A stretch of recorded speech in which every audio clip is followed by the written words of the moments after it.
porque uno ve una resolución o una sentencia en la página web solo a nivel de la Corte, porque no vemos que hay al nivel del resto. Eso también hay que hacerlo, publicar los fallos del resto de los jueces, porque sirven de modelo, sirven de ejemplo, sirven para no hacer lo que allí pues se ha revocado. Y nosotros no conocemos cómo piensa un magistrado, solamente el escrito, y ese escrito se lo puede hacer un asistente, porque hay 10 asistentes que uno de ellos cualquiera lo puede hacer, corta, pega aquí y listo, pero tienes que expresar cuáles son las razones que tiene usted como magistrado para llegar a tal decisión. Y esto es necesario por transparencia, rendición de cuentas, que la comunidad sepa cómo piensa. No es simplemente un papel. Además que eso demora, y por eso es el rezago, porque yo puedo sacar el fallo hoy en tiempo, pero se lo tengo que pasar al otro y él se puede sentar allí. Entonces yo te aguanto, y son maneras a veces de presionar. Si eso lo llevamos a un pleno público, si tenemos el canal de la Asamblea que lo hace, eso nos ha permitido a nosotros conocer a cada uno de nuestros diputados y poder tener una opinión, buena, mala, crítica. Cada uno se va a hacer la opinión de acuerdo a su comportamiento. Entonces eso sería una opción, empezar por hacer esos juicios públicos, y por supuesto también hacia abajo, porque es que nosotros no estamos acostumbrados a la rendición de cuentas, y la publicidad es una manera de hacerlo. También pienso que en esa misma línea es necesario ya de una vez por todas designar ese vocero judicial que contempla el Pacto de Estado por la Justicia, ese vocero que salía a hacer las explicaciones. En estos días escuchaba que en el caso, por ejemplo, de los acuerdos de delación premiada, no ha habido manera de saber el fallo.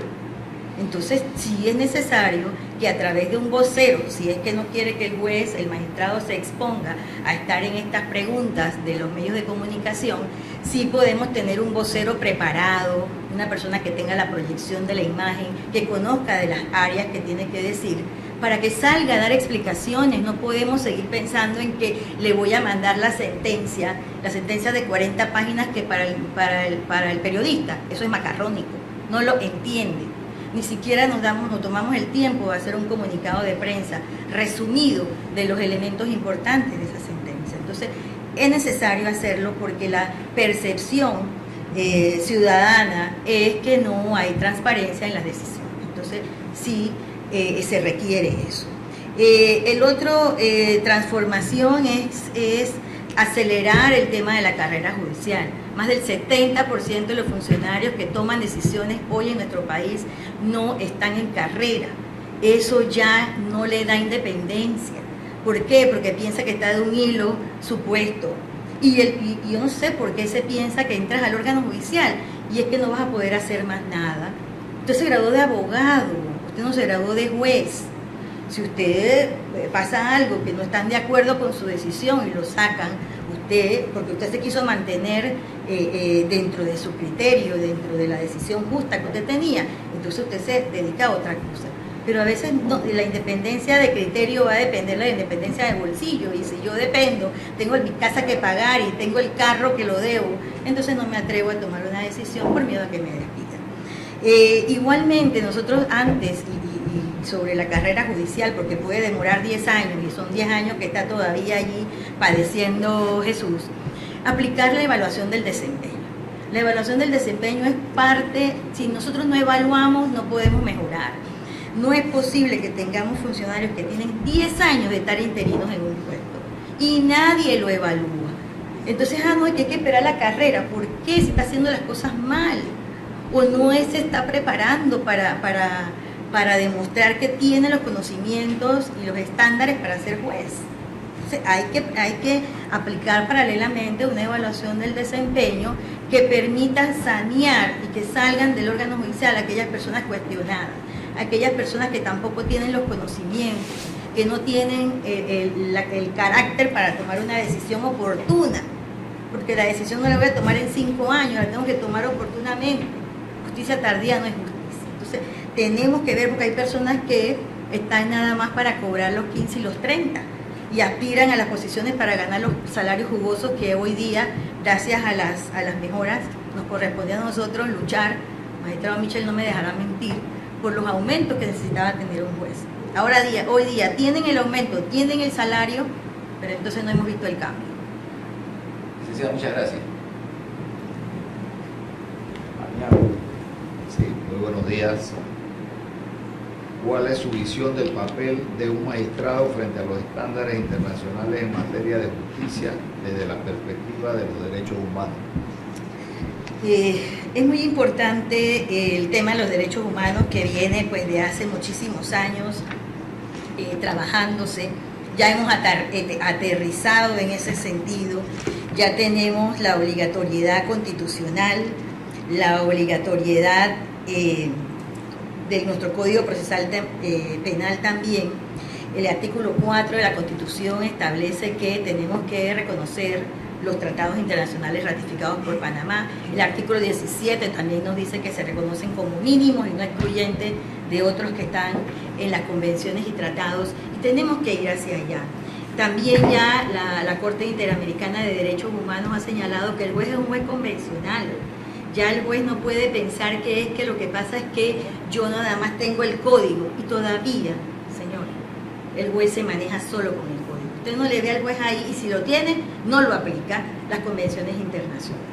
Entonces, sí es necesario irnos y también reconocer, como dice el fallo de la Corte Interamericana, Almonacid Arellano, que el juez tiene que también ver las interpretaciones que ha hecho la Convención Interamericana de Derechos Humanos. Y le puedo decir un ejemplo. En estos días tuve una audiencia con una juez, y le pidieron la prueba anticipada para víctimas del delito de trata de personas extranjeras que querían regresar a su país.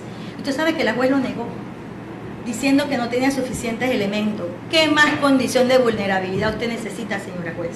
Las reglas de Brasilia también lo dicen. Es una señora extranjera de 20 y pico años, 21 años, que vino a Panamá para ser tratada, la rescatan en este operativo y quiere regresar a su país. Aquí tiene temor a quedar. ¿Por qué? Porque puede ser revictimizada. Pues esa juez no aplicó ni la ley ni los convenios internacionales.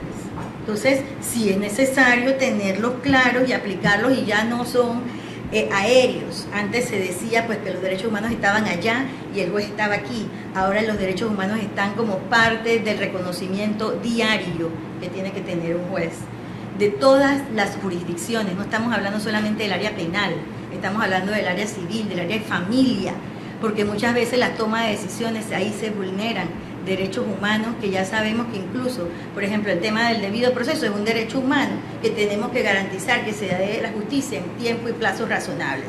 Ni siquiera eso se reconoce y se demoran esos procesos. Así que definitivamente que esos estándares internacionales tenemos que tenerlos aquí y ponerlos como estándares nacionales, ¿verdad? Porque nosotros, la justicia de nosotros será, la calidad que tendrá es de acuerdo a los estándares que nosotros mismos como jueces le demos. Y si nosotros lo reconocemos, esos estándares internacionales, como normales y propios de los estándares nacionales, nosotros estaremos muchísimo mejor. El doctor Michel. Bienvenida, honorable. Gracias.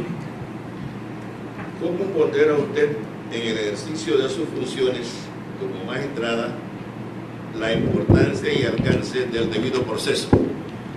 Y concluyo con otra pregunta. En este mismo marco del debido proceso, en el órgano judicial, pregunto, ¿se está utilizando el manual de buenas prácticas redactado por usted en el marco de un convenio con la Unión Europea y avalado este texto por la misma Unión Europea? Pregunto si dentro de su concepto del debido proceso, si ese manual de buenas prácticas judiciales avalado por la Unión Europea se está utilizando en el órgano judicial actual. Empiezo por la última pregunta. El manual de buenas prácticas inicialmente se hizo en el año 2002 como una visión del magistrado Adán Arnulfo Arjona de cómo podemos tener esa mejora continua. ¿Cómo nace ese manual de buenas prácticas? Porque él se sentaba con nosotros los jueces y preguntaba, ¿tú cómo haces esto? ¿Tú cómo haces lo otro? Y de ahí se iba redactando el manual de buenas prácticas. ¿Por qué? Porque hay muchas maneras de hacerlo. Hoy día, en el sistema penal acusatorio pensábamos que salíamos ya de esa historia de que en cada provincia, en cada distrito judicial hay un código. Pues no hemos salido de eso, estamos en lo mismo. Lo que buscaba el manual de buenas prácticas era una estandarización en la forma como se trabaja determinado tema. Y cuando decíamos que era la buena práctica, sin obvio de que mañana o pasado lo revisáramos y encontráramos una mejor práctica. Pues eso no se usa, magistrado Michel. Y no se usa porque simplemente cada uno sigue siendo isla, cada uno cree que lo hace mejor, pero ni siquiera tiene manera de compararse con cómo lo hace otro. Entonces, si esto no se hace obligatorio y si eso no se usa como parte de la evaluación del desempeño y la medición del funcionario en la rendición y salir a tiempo de los procesos, estamos vulnerando el debido proceso. ¿Por qué? Porque no estamos trabajando en los plazos razonables.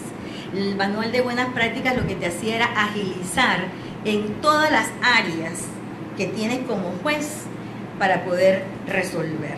Y entre esos, por ejemplo, estaba en ese momento el uso de la oralidad. Y usted ve que todavía es, y usted va a una audiencia del sistema penal acusatorio, y no me dejan mal mentir los fiscales, la cantidad de recesos que se toman.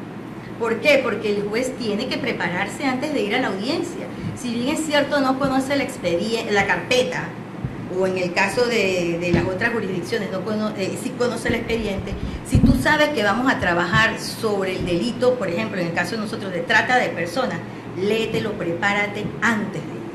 Entonces la cantidad de recesos que se dan demora. El debido proceso también tiene que ver mucho con que el juez, además del plazo razonable, tenga los conocimientos, que el juez actúe apegado al derecho y respetando las garantías. Entonces las garantías procesales también son importantes. Y en ese sentido, el respeto al debido proceso, es importante que existe ya una lucha global contra la impunidad, porque sobre la base del debido proceso se están dejando en impunidad muchos casos. Entonces nosotros tenemos que tener una ponderación, sopesar, un equilibrio entre esa vulneración al debido proceso, ¿verdad?, y los efectos que pueda tener sobre el caso concreto y el interés público del caso. Entonces, tampoco es ser demasiado formalista y dejar entonces en indefensión a la víctima, dejar en indefensión el interés público, ¿verdad? Entonces, y ya lo ha dicho la Corte Interamericana, es la entidad que tenga esa vulneración al debido proceso, y hay que hacer una razonable y proporcionada análisis de esa vulneración al debido proceso. Y motivar, que creo que es otro de los elementos que está en el manual de buenas prácticas y que lo estamos dejando de lado. La motivación es lo que blinda la decisión de ese fallo, y esa motivación en oralidad y en audiencia para que la gente lo escuche y lo entienda en un lenguaje sencillo, dirigido al destinatario, que es el imputado y la víctima.